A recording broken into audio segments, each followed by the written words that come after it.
ഞാനൊരു വീട് പണിയിലാണ്. ഈ മണി ബോക്സില്ലേ ഇതിനെ ഒന്ന് മേക്ക് ഓവർ ചെയ്തെടുക്കാമെന്ന് വിചാരിച്ചു. ഇറക്കിയല്ലേ പഴയൊരു ശീലം വീണ്ടും ഒന്നുകൂടെ പൊടി തട്ടിയെടുക്കാമെന്ന് വിചാരിച്ച്.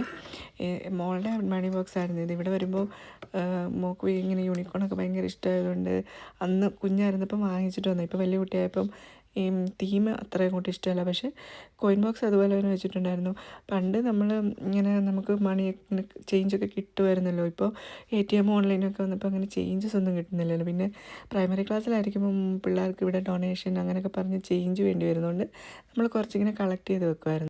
ഇപ്പം പിന്നെ അങ്ങനെ കോയിൻ്റെ ആവശ്യമൊന്നും വരുന്നില്ല. എല്ലാം ഓൺലൈൻ ഇതാണ് സ്കൂളിൽ. വലിയ ക്ലാസ്സിലായി. അപ്പോൾ പിന്നെ വിചാരിച്ചു ഈ ചേഞ്ച് ഇങ്ങനെ ഇട്ട് വെക്കുക. അതൊരു കുടുക്ക വെക്കുന്നത് നമുക്കൊരു ഭയങ്കര സന്തോഷമല്ലേ. അപ്പം ന്യൂ ഇയറിന് അങ്ങനെ ചെയ്യാമെന്ന് വിചാരിച്ചിട്ട്, പക്ഷേ തീമൊന്ന് മാറ്റിയെടുക്കാം, ഈ ബോക്സ് കളയണ്ട, ഈ കുടുക്ക തന്നെ റെഡിയാക്കി എടുക്കാമെന്ന് വെച്ചു. അപ്പോൾ ഇതിന് മെറ്റലായതുകൊണ്ടും പിന്നെ നമ്മളിത് വിളക്കിൻ്റെ അടുത്ത് വെച്ചിരുന്നതുകൊണ്ട് ഓയിലൊക്കെ വീണിട്ടൊന്ന് കറയൊക്കെ പിടിച്ചിട്ടുണ്ടായിരുന്നു. അപ്പം ഞാനതൊന്ന് തുരുമ്പ് വരുന്നുണ്ട്. അപ്പം ഞാനത് ക്ലീൻ ചെയ്ത് പണ്ട് മീഷോയിൽ നിന്ന് വാങ്ങിച്ചത് കേട്ടോ. പക്ഷേ സംഭവം കുഴപ്പമൊന്നുമില്ലായിരിക്കും. അപ്പോൾ ഈ മോൾഡിറ്റ് ആയതുകൊണ്ട് നമുക്ക് പെട്ടെന്ന് ഉണക്കിയെടുക്കണം. അതുകൊണ്ട് കുറച്ചായിട്ട് മോൾഡിറ്റ് എടുത്തിട്ട് ആ ചെയ്യുന്ന ഭാഗം മാത്രം ഇങ്ങനെ ഡീറ്റെയിൽസൊക്കെ കൊടുത്ത് അങ്ങനെ ചെയ്ത് എടുക്കുമായിരുന്നു. ഒറ്റയടിക്ക് എല്ലാം കൂടെ ഒട്ടിച്ച് കഴിഞ്ഞാൽ ഉണങ്ങിപ്പോകും. പിന്നെ നമുക്കൊന്നും ചെയ്യാൻ പറ്റത്തില്ല. അപ്പോൾ ചെയ്യുന്ന ഭാഗം മാത്രം ചെയ്ത് അങ്ങനെ ഈ മണി ബോക്സ് ഫുള്ളൊരു വീട് പോലെ. പിന്നെ ഇടയ്ക്കിടയ്ക്ക് ഞാനിത് തുറന്ന് നോക്കുന്നുണ്ട്, അല്ലെങ്കിൽ ഇത് തുറക്കാൻ പറ്റാതെ ഉണങ്ങിപ്പോയാലോ എന്ന് വെച്ചിട്ട്. അപ്പം നമ്മളൊരു വീടിൻ്റെ തന്നെ തീമിലാക്കി എടുക്കാമെന്നാണ് വിചാരിച്ചിരിക്കുന്നത്. പിന്നെ ഫുൾ കളറൊക്കെ ചെയ്ത് വേറൊരു തീമിലാക്കി എടുക്കാം. അപ്പം ഈ ഒരു വർഷം എന്തായാലും നല്ലൊരു ഇതിൽ വരട്ടെ.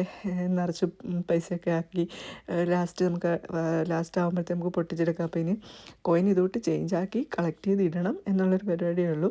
അപ്പം ന്യൂ ഇയറിന് തന്നെ തുടങ്ങണമെന്ന് വെച്ചാൽ ഇപ്പോൾ എന്തായാലും തീർന്നിട്ടില്ലല്ലോ, ജാനുവരി തീർന്നിട്ടില്ല. എന്നാലും നമുക്ക് ഇപ്പോൾ തന്നെ സ്റ്റാർട്ട് ചെയ്യാം. പിന്നെ നല്ല ക്ഷമയും സമയവും ഒക്കെ ഉള്ളപ്പോൾ നോക്കി വേണം മോൾഡിറ്റ് എടുക്കുക എന്നുള്ളത് കൊണ്ടാണ് ഞാൻ ഇത്രയും ഇങ്ങനെ സമയമൊക്കെ എടുത്ത് ചെയ്തത് കേട്ടോ. പിന്നെ അതിൻ്റെ ഇടയ്ക്കിടയ്ക്ക് കുഞ്ഞു വീഡിയോസൊക്കെ ഇട്ടുന്നേ ഉള്ളൂ. ഈ മോൾഡിറ്റിൻ്റെ ബാലൻസ് ഇച്ചിരിയൊക്കെ അധികം വന്നപ്പം തന്നെ ഞാൻ എന്തെങ്കിലും ഷേപ്പ് ഉണ്ടാക്കി അങ്ങ് വെക്കും. അല്ലെങ്കിൽ കിച്ചണിലോട്ട് വല്ലതും പോകുമ്പം അതിവിടെ വെച്ചിട്ട് പോയി എന്തായാലും ഉണങ്ങിപ്പോകും. അപ്പം ഞാൻ ചെറിയൊരു റോസാപ്പൂവെങ്കിലും ഉണ്ടാക്കി വെക്കും കേട്ടോ. അല്ലെങ്കിൽ ആ മോൾഡിറ്റ് വേസ്റ്റായി പോയല്ലേ. അപ്പോൾ വേറെ എന്തെങ്കിലും ക്രാഫ്റ്റ് യൂസ് ചെയ്യാമല്ലോ. അപ്പോൾ ഞാൻ ഇതിൻ്റെ കംപ്ലീറ്റ് വീഡിയോ നെക്സ്റ്റ് പാർട്ടായിട്ട് ഇടാം. കണ്ടു നോക്കണേ. Thank you.